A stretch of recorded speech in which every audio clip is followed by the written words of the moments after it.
அனைவருக்கும் வணக்கம் பிள்ளைகள். நாங்கள் இன்று தரம் 6 மாணவர்களுக்கான விஞ்ஞான பாடத்தில 2ஆம் தவணைக்குரிய அலகு ஒளியும் பார்வையும் என்கின்ற பகுதியினுடைய தொடர்ச்சியைத்தான் பார்க்க இருக்கிறோம். இப்ப நாங்க இறுதியாக பார்த்த விடயத்தை ஞாபகத்திற்கு கொண்டு தொடர்ச்சியாக பார்க்கலாம். நாங்கள் ஒளியும் பார்வையிலையும் எங்களுக்கு பார்வைக்கு உதவுறது என்னென்ன அல்லது பார்வைக்கு அவசியமான காரணிகள் என்னென்னு சொல்லி பார்த்திருந்தோம். இப்ப பார்க்கிறதுக்கு எங்களுக்கு ஒளி மிகவும் அவசியமான ஒரு விடயமாக இருக்கு. ஒளி மிகவும் அவசியம். அதோட எங்களுக்கு ஒரு பார்வை உள்ள கண்கள், அதாவது கண்கள் அவசியமான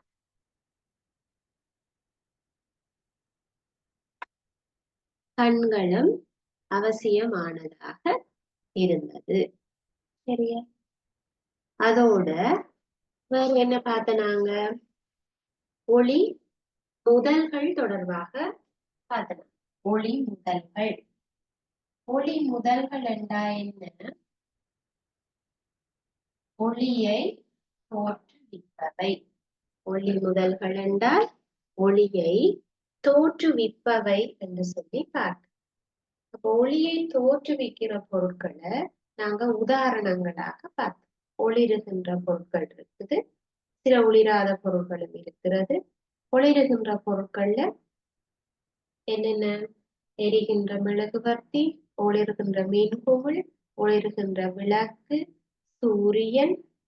சரியா? அந்த மாதிரியான பொருட்கள் ஒளிரக்கூடியவை. சரியா? ஒளிராத பொருட்கள் என்றால் உங்களுக்கு தெரியும், கதிரை, மேசை, புத்தகம், பென்சில், அதுகள் ஒளிராதவை. அதே போல எங்களுக்கு நட்சத்திரங்கள் ஒளிரும், ஆனா கோள்கள்ல விட்டு விட்டுதான் ஒளிரும். அதே போல சந்திரன்லையும் என்ன எங்களுக்கு ஒளி வாரது போல தோன்றுகிறது, ஆனா அது ஒரு ஒளிராத பொருள். சந்திரன் ஒரு ஒளிராத பொருள் என்று சொல்லி பார்க்கிறோம். அதே போல மின்மினி பூச்சியும் ஒளிருகின்ற காலால் என்ன செய்யும்? ஒளியை தோற்றுவிக்கக்கூடிய அங்கிகளுக்கு உதாரணம் இருக்கு. இப்ப இன்று நாங்கள் பார்க்க இருப்பது பொருட்களினூடாக ஒளி செல்லுதல் தொடர்பானது. பொருட்களினூடாக ஒளி செல்லுதல். ரெண்டேக்கு தலையகம் போடுங்க. பொருட்களின் ஊடாக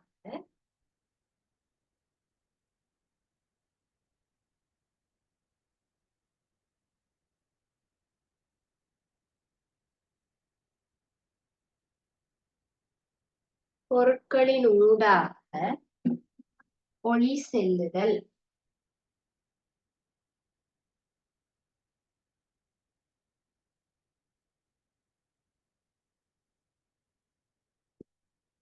பொருட்களினூடாக ஒளி செல்லுதல்.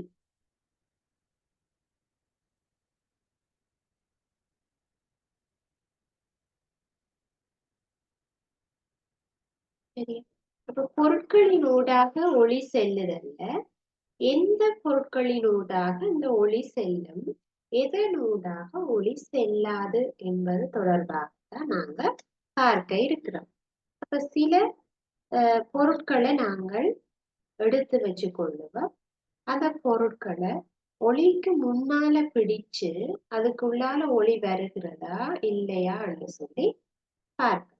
இப்ப தேவையான பொருட்கள்ல ஒரு மெழுகுவர்த்திய எடுத்துக்கொண்டு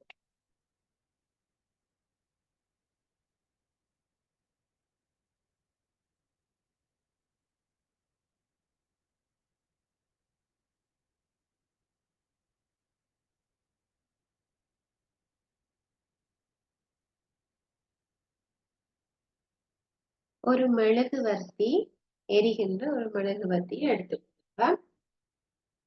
சரியா? அதனோட உலோக தகடு, பெரிய உலோக தகடு, சிறிய பலகை, மெல்லிய கண்ணாடி, கருப்பு கடதாசி, டிஷ்யூ பேப்பர், எண்ணெய் தேய்க்கப்பட்ட கடதாசி, பூவேலை செய்யப்பட்ட கடதாசி அல்லது பொலித்தீன், கண்ணாடி, பத்திரிகை போன்ற சில பொருட்களை நாங்க வச்சு பார்க்க போறோம். அப்ப நாங்க பார்க்கறதுக்காக ஒரு கடுதாசி அட்டை ஒன்றை எடுத்து அதுக்கு நடுவில் ஒரு துளையிட்டு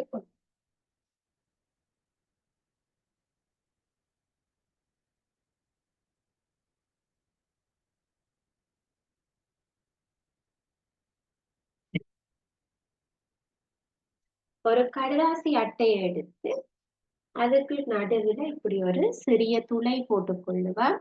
ஏனென்றா அப்பதான் எங்களுக்கு துளையின் ஊடாக பார்க்கும்போது இந்த மெழுகுதிரி எரிகிறது தெரியுதா இல்லையா என்பதை பார்க்க முடியும். இப்ப எங்களுக்கு துளையின் ஊடாக எதுவுமே நடுவில் இல்லை என்றா பார்த்தா இந்த மெழுகுதிரி எரிகிறது அழகாக தென்படும்.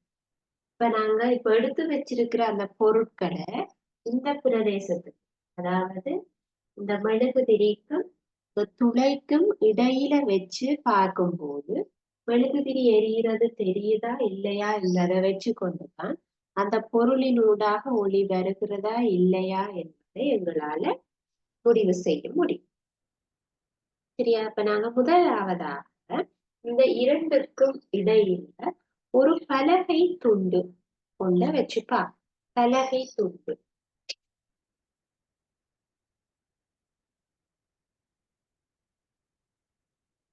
பலகை துண்ட இந்த மெழுகுதிரிக்கு முன்னால ஒரு பலகை துண்டை பிடிச்சிட்டு அந்த துளையின் ஊடாக பார்க்கும் பொழுது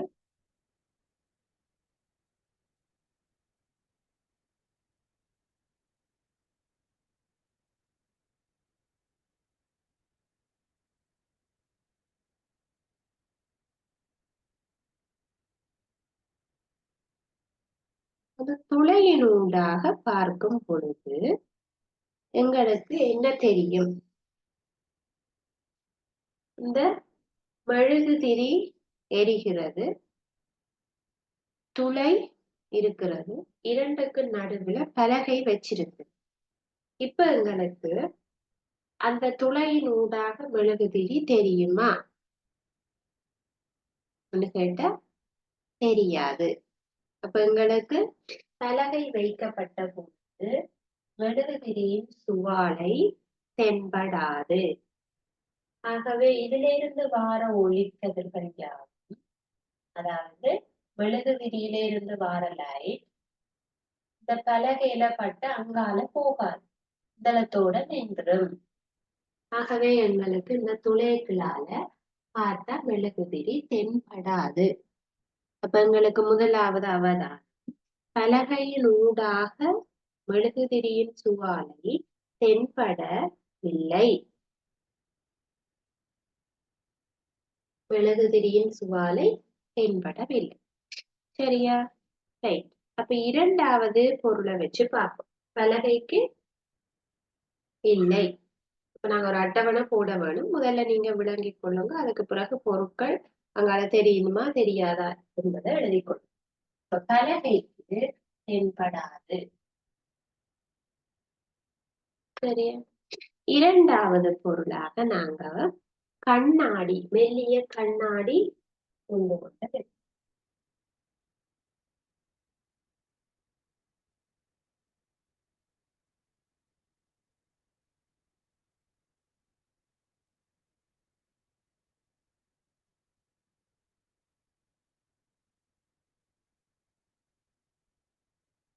சரியா? மெல்லிய கண்ணாடி. அப்ப ஒரு கண்ணாடி ஒன்றை வச்சிருக்கு. கண்ணாடிக்குள்ளால பார்த்தா அந்த துளையின் ஊடாக இந்த மெழுகுவர்த்தி தெரிகிறதா சொல்லி பார்க்க. அப்ப எங்களுக்கு கண்ணாடியின் ஊடாக சுவாலை தென்பட்டது. கண்ணாடியின் ஊடாக சுவாலை தென்பட்டது என்று சொல்லுவோம். சரியா? அப்ப எப்படி தென்படுது? மெழுகுதிரியில இருந்து வருகிற சுவாலை இந்த ஒளி கண்ணாடியின் ஊடாக என்ன செய்திருக்கு, பயணம் செய்திருக்கு. லைட் கண்ணாடிக்குள்ளால போய் துளை வரைக்கும் வந்தால்தான் எங்களால் அதை பார்க்க இயலும். ஆகவே இந்த மெழுகுதிரியிலிருந்து வர லைட் கண்ணாடிக்குள்ளால வந்து துளையினூடாக வரும் பொழுது துளையில நாங்க கண்ணை வச்சு பார்க்கும்போது எங்களால என்ன செய்யலும், துளையில கண்ணை வச்சு பாக்குறாளுக்கு இந்த லைட் கண்ணாடிக்குள்ளால வந்து தெரியும். இப்ப நாங்க கண்களுக்கு கண்ணாடி போட்டா அதுக்கு வெளியில இருக்கிறது தெரியுது தானே பிள்ளைகள், அந்த மாதிரி லைட் அந்த கண்ணாடியின் ஊடாக வருகிறது. சரியா? அப்ப எங்களுக்கு இரண்டாவதுக்கு அவதானம் மெல்லிய கண்ணாடியினூடாக ஒளிக்கதிர்கள் பயணிக்கின்றன. ஒளிக்கதிர்கள் வரும் பலகையினூடாக வராது, மெல்லிய கண்ணாடியினூடாக வரும். சரியா? ரைட். அப்ப இரண்டாவது பொருளை வச்சு பார்க்க.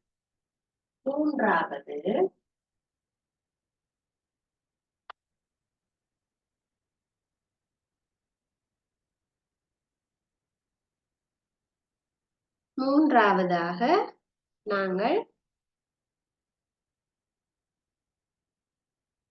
ஒரு கருப்பு கடதாசி வைக்கிறோம். கருப்பு கடதாசி வைக்கப்படும்.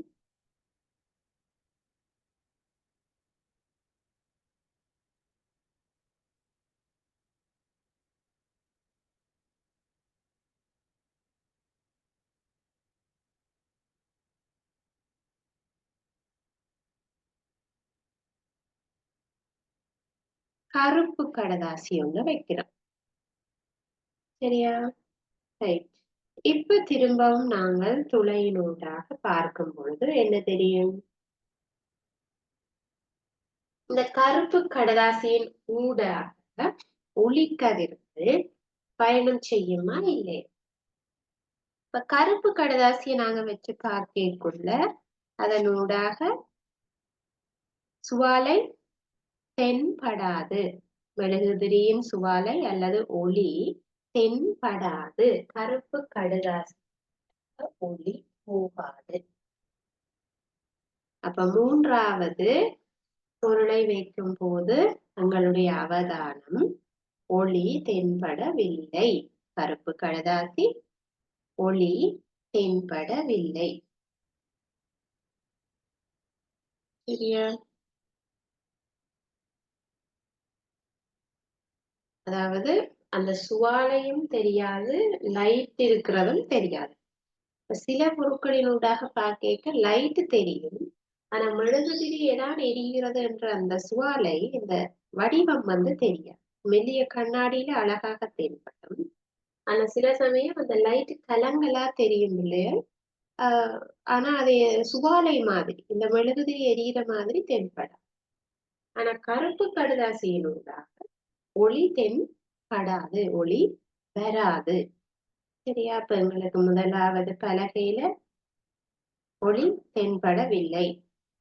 இரண்டாவதுல நாங்க மெல்லிய கண்ணாடி வைக்கப்பட்ட போது தென்பட்டது. திரும்ப நாங்க அதை எடுத்துட்டு கருப்பு கடுதாசி வைக்கும் பொழுது தென்படவில்லை.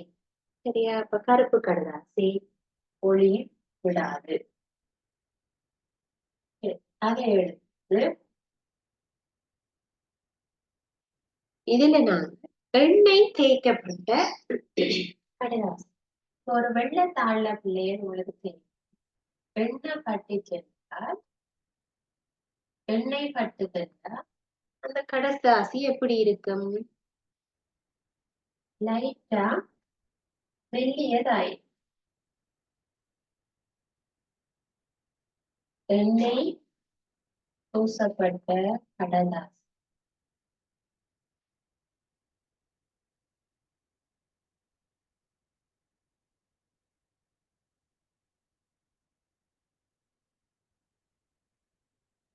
சரியா பிள்ளை? இப்ப பாருங்க,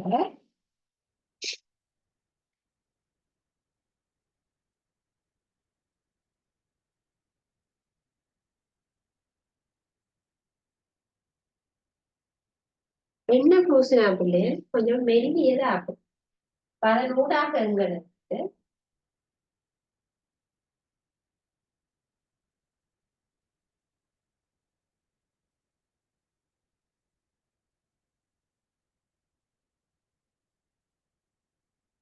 இந்த எண்ணெயை பூசினா பிள்ளைகள் எங்களுக்கு கொஞ்சம் லைட் ஆகும். இந்த பேப்பர் வந்து கொஞ்சம் மெல்லியதாகும். அந்த பேப்பர் ஒளி விடக்கூடியதாக அமையும். அதன் ஊடாக நாங்க மெழுகுதிரிய பார்க்கும் பொழுது துளையில இருந்து பார்க்கல எங்களுக்கு இதுல ஒரு வெளிச்சம் உண்டு இருக்கிற மாதிரி தெரியும் இந்த பேப்பர் கூட. ஆனா அது சுவாலை மாதிரி தெரியாது, நீட்டா தெரியாது. இப்ப ஒரு வெளிய கண்ணாடியினூடாக நாங்க வச்சு பார்க்க தெரிஞ்ச மாதிரி அக்யூரேட்டா தெரியாது. ஆனா இதுல ஒரு லைட் இருக்கிற மாதிரி தெரியும். அது மெழுகுதிரியினுடைய சுவாலை மாதிரி தென்படாது. ஒளி வந்து இருக்குல்ல கசிஞ்சு வருகிறது என்றுதான் சொல்லும். ஒளியானது கசிகிறது, கசிவடைகிறதுன்னு சொல்லும். அதாவது ஒளியை கசிய விடுகிறது. எது? இந்த எண்ணெய் எண்ணெய் பூசப்பட்டிருக்கிற கடதாசி ஒளியை கசிய விடுகிறது. சரியா? இதே போலதான் திசு கடதாசிலையும் லைட்டா ஒளி வந்து கசிய விட்டு தரும். அதே போல பூவேலையிடப்பட்ட கண்ணாடி, இப்ப பாருங்க பாத்ரூம்ஸ்ல சில வேளை பூவேலை செய்யற கண்ணாடி வந்து போட்டுரும் உள்ளுக்குள்ள, அல்லது பாருங்க வீட்டுல இருக்கிற ஜன்னலுக்கு போடப்பட்டிருக்கிற கண்ணாடி, அது வந்து பூ வேலை செய்யப்பட்டிருக்கும். பூக்கள் போல இருக்கும். பூக்களினுடைய படம் இருக்கும். அந்த பூவேலையிட்ட கண்ணாடி ஜன்னலினோட ஒளிய வரவிடும்.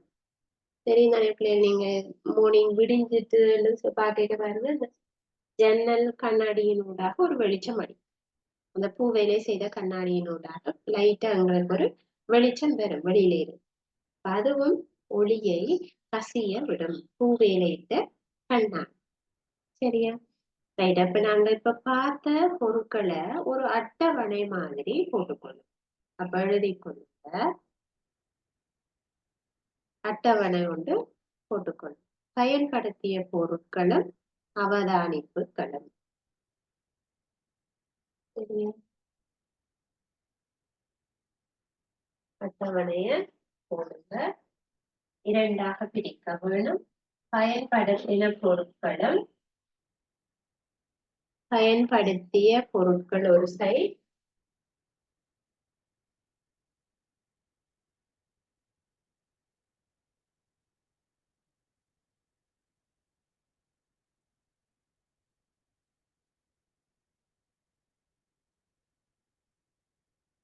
மற்ற சைட் அவதானம் போட்டுக்கணும்.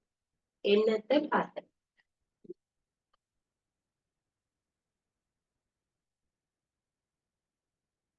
அவதானம்.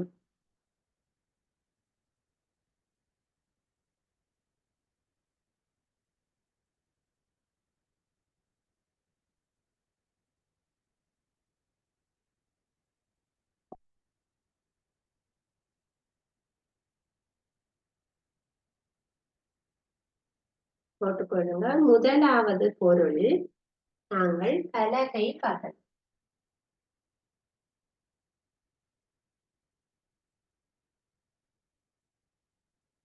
பலகை.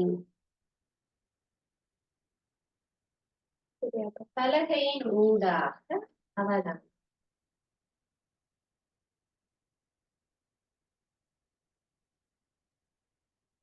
பலகையின் ஊடாக என்ன அவதானம் கிடைச்சு?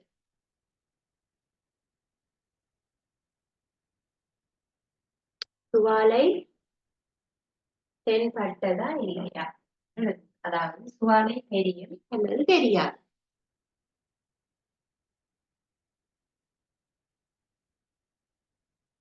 சுவாலை தெரியும் அல்லது தெரியாதுன்னு எழுதிக்கணும்.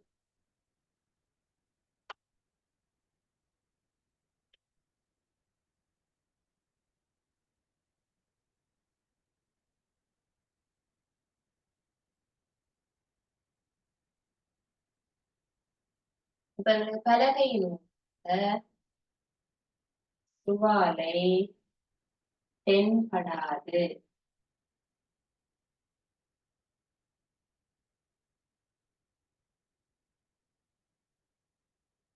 துவாலை தென்படாது. பலகையை வச்சு பார்த்தா எங்களுக்கு மெழுகுதிரி சுவாலை தெரியாது.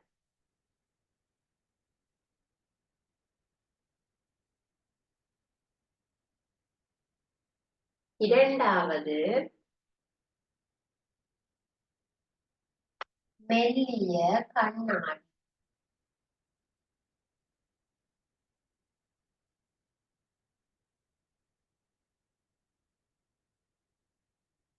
மெல்லிய கண்ணாடி.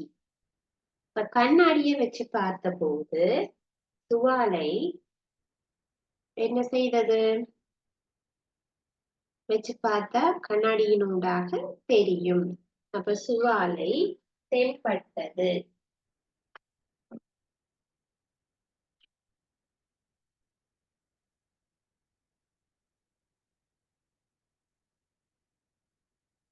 சுவாலை தென்படும். கண்ணாடியை வச்சு பார்த்தா தென்படும்.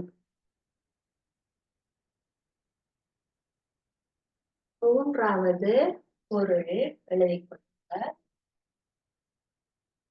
கருப்பு கடதாசி.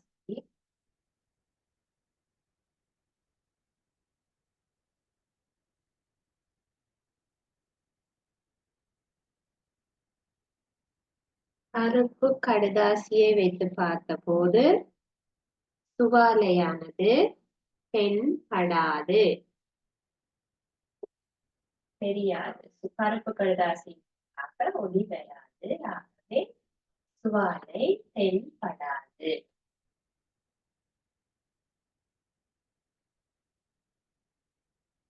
சுவாலை தென்படாது என்று இருக்கும்.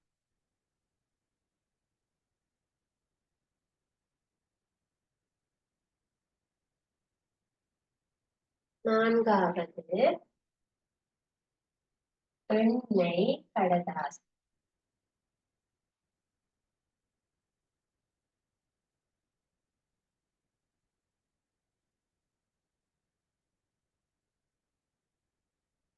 எண்ணெய் பூசப்பட்ட கடதாசியினூடாக சுவாலை தெரியாது பிள்ளைகள், ஆனா ஒளி தெரியும். சரியா? ஒளி தெரியும், சுவாலை தெரியாது. சுவாலை என்றது பிள்ளைகள் அந்த வடிவம்.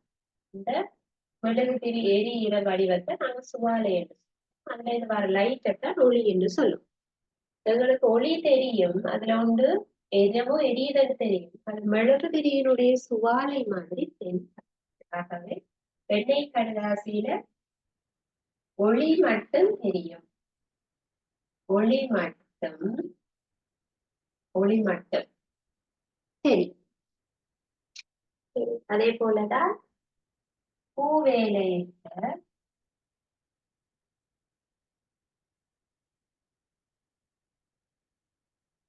கண்ணாடி.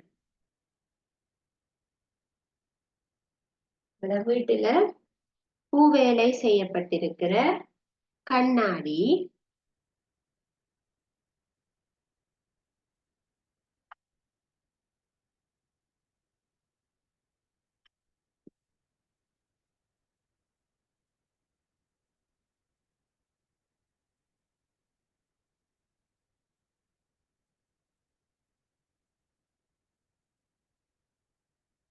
பூவேலையிட்ட கண்ணாடியில ஒளி மட்டும் சரி. அதுல லைட் ஏதோ இருக்குன்னு மட்டும் தென்படும்.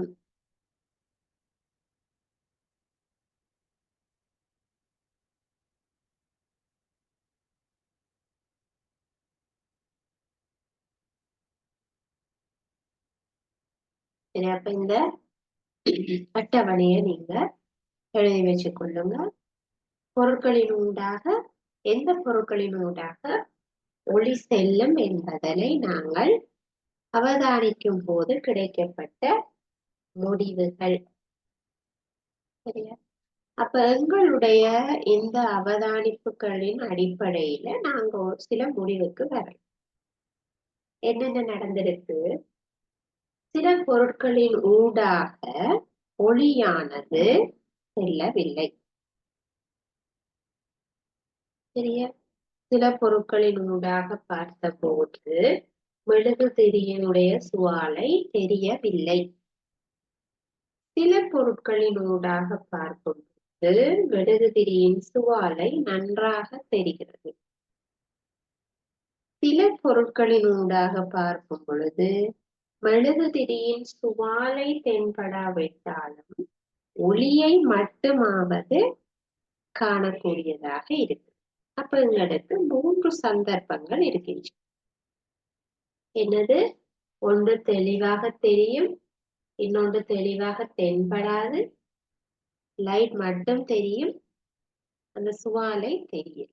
அப்ப 3 சந்தர்ப்பங்களை வச்சுக்கொண்டு நாங்க என்ன செய்யறோம்?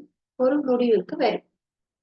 ஒளியானது எப்படி ஒளியை ஊடுகாட்டுகின்ற தன்மை, ஊடுகாட்டுகிற தன் ஊடாக போக விடுகின்ற முறையில நாங்க 3 வகையாக அதை பிரிக்கலாம். ஒளியை தன்னூடாக செல்ல விடுகின்ற தன்மையை நாங்க ஒளி ஊடு புகவிடும் என்று சொல்றோம். சரி, அப்ப தன் ஊடாக ஒளியை ஊடு புகவிடுகின்ற பொருட்களை ஒளி ஊடு புகவிடும் பொருட்கள் என்று அழைக்கிறோம். ஒளியை ஊடு புகவிடும், அதாவது தன்னூடாக செல்லவிடும் என்பதுதான் அதனுடைய அர்த்தம். அப்ப சுவாலை தென்படக்கூடியதாக இருக்கிற பொருட்களுக்கு, அதாவது மெல்லிய கண்ணாடியின் ஊடாக ஒளியானது செல்லும். மெல்லிய கண்ணாடியை வச்சு பார்த்தா அதன் ஊடாக ஒளி செல்லக்கூடியதாக இருக்கு. அப்ப மெல்லிய கண்ணாடி ஒளியை ஊடு புகவிடக்கூடிய ஒரு பொருள், தன்னூடாக ஒளியை செல்லவிடக்கூடிய ஒரு பொருளாக இருக்கு. அதே போல கருப்பு கடதாசி அல்லது பலகை அது தன்னூடாக ஒளியை செல்ல விடாது. ஆகவே ஒளியை ஊடு காட்டாத பொருள் என்று சொல்லும். அதாவது சுவாலை தென்படாது என்கின்ற பொருட்கள் தன்னூடாக இந்த லைட் போறத அனுமதிக்காது. அப்ப பலகையின் ஊடாக அதை துடைச்சு கொண்டு அந்த லைட் போக இல்லாம அந்தளத்தோட நிற்கும். தன்னூடாக ஒளியை செல்ல விடாது. இப்படியான பொருட்கள் ஒளி ஊடு காட்டாத பொருட்கள் என்று சொல்லப்படும். தன்னூடாக ஒளியை செல்ல விடாதவற்றை ஒளி ஊடு காட்டாத பொருட்கள் என்று சொல்லும். தன்னூடாக ஒளி போகும் என்றால் ஒளி ஊடு காட்டும் பொருள். ஒளியை போக விடையில்லை என்றால் ஒளி ஊடு காட்டாத பொருள். சரி, அப்ப இதுதான் மெயினான விஷயம். அப்ப இந்த ஒளியை மட்டும் காட்டுது, சுவாலை தெரியலையே, ஒளியை கசிய விடுகிறது சொல்லும். தன்னூடாக ஒளியை கசிய விடுகிறது, ஒளி ஊடு கசியக்கூடிய பொருட்கள் என்று சொல்லும். சரியா? அப்ப நாங்க இன்றைக்கு பொருட்களின் ஊடாக ஒளி செல்லுகின்ற அடிப்படையில் நாங்கள் 3 வகையாக வகைப்படுத்த முடியும். ஒன்று ஒளி ஊடு காட்டும் பொருள், ஒளியை ஊடு காட்டாத பொருள், ஒளியை கசிய விடுகின்ற பொருட்கள். சரியா? ஒளியை ஊடு கசிய விடுகின்ற பொருட்கள். இந்த அட்டவணையை நீங்க போட்டிருப்பீர்கள். அடுத்ததாக நாங்கள் இந்த 3 பொருட்கள் 3 வகைக்கு உரிய உதாரணங்களை பார்ப்போம்.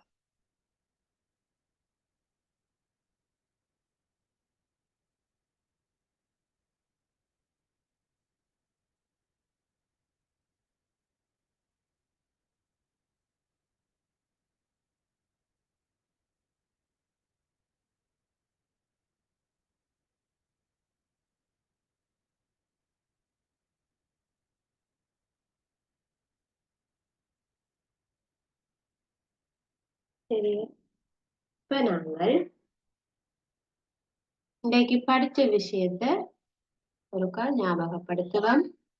இப்ப நாங்க தன்னூடாக ஒளி செல்ல விடுகின்ற அடிப்படையில 3 வகையாக பிரிக்கலாம். ஒளி ஊடு காட்டும்,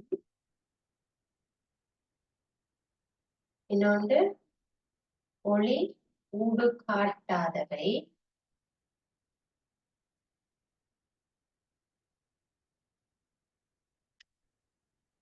ஒளி ஊடு காட்டாதவை ஒளியை ஊடு கசிய விடும்.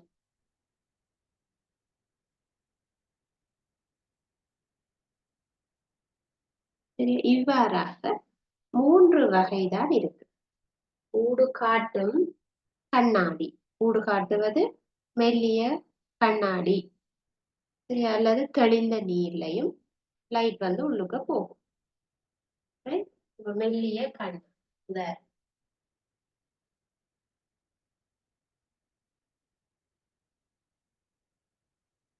அதே போல ஒளியை ஊடு காட்டாது கலர், ஒளியை ஊடு கசிய விடும் பூவேலையிட்ட கண்.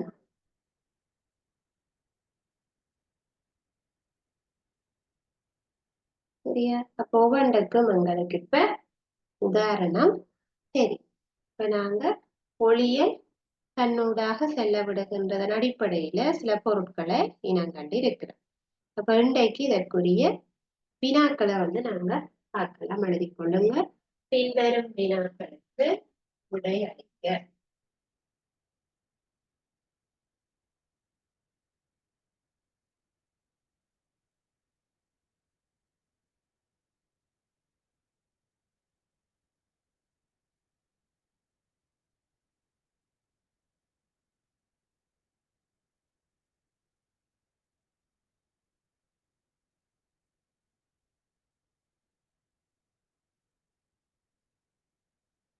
பின்வரும் வினாக்களுக்கு விடை எழுதுக.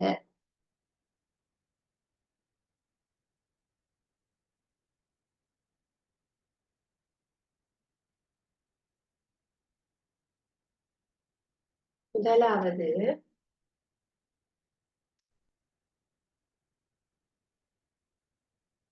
பொருட்களை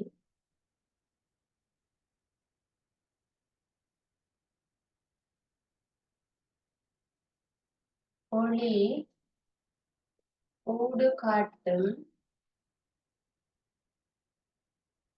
தன்மையின் அடிப்படையில்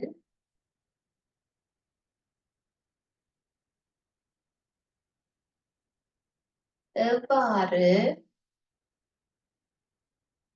வகைப்படுத்தலாம்?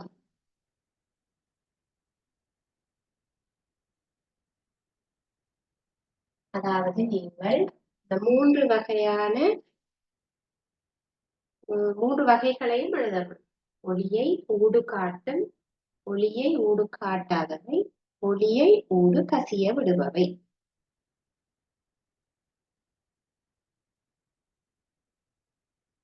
சரியா? முதலாவது வினா. இரண்டாவது, ஒளி ஊடு காட்டும் பொருட்கள் 2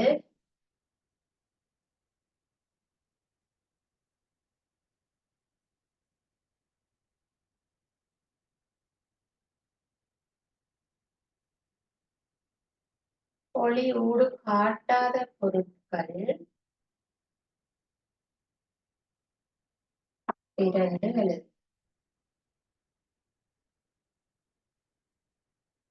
நான்காவது, ஒளியை கசிய விடும்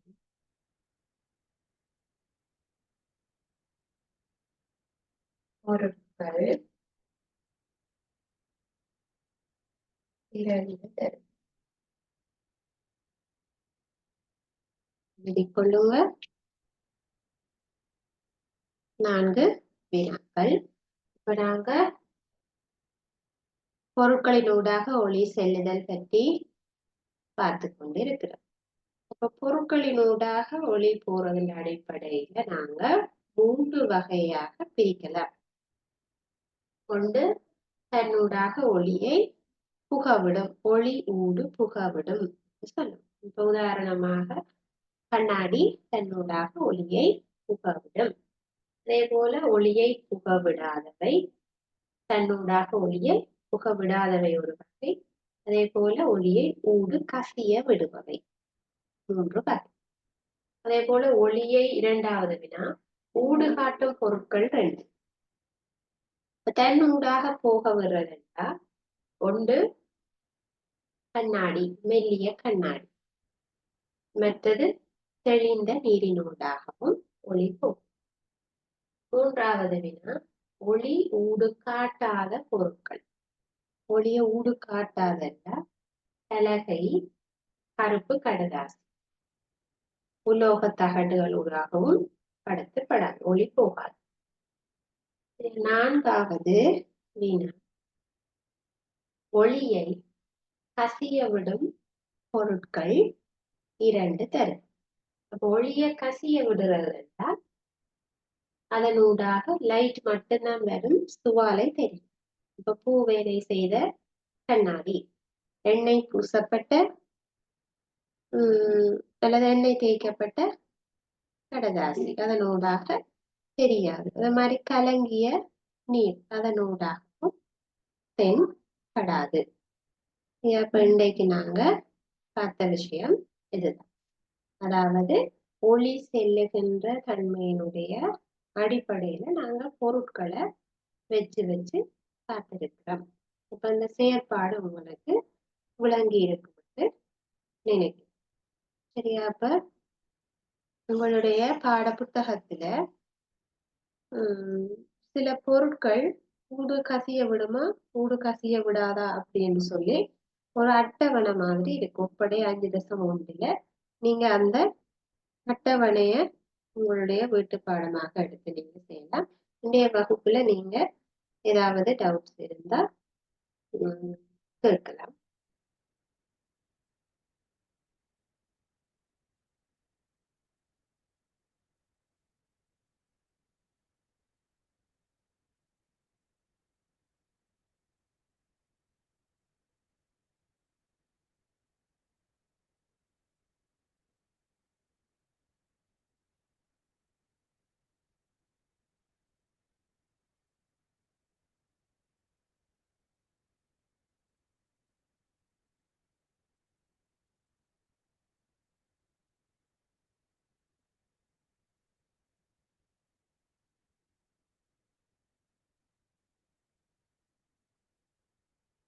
உங்களுக்கு ஏதாவது டவுட்ஸ் இருந்தா பிள்ளைகள் நீங்க நோட் பண்ணி வச்சுட்டு அடுத்த வகுப்பிலையும் கேட்கலாம். உங்களுக்கு எந்த டவுட்டும் இல்லைன்னு சொல்லிட்டோம்னா நாங்கள் இதனுடைய தொடர்ச்சியை அடுத்த வகுப்புல ஒளி கதிர்கள் மற்றும் ஒளி கற்றைகள் தொடர்பாக பார்க்கலாம். இதனுடைய தொடர்ச்சி ஒளிக்கதிர் மற்றும் ஒளிக்கற்றைகள் தொடர்பானது. இன்றைய வகுப்பை இதோட நிறைவு செய்து கொண்டு இன்னொரு வகுப்புல உங்களை பார்க்கிறேன். தேங்க்யூ.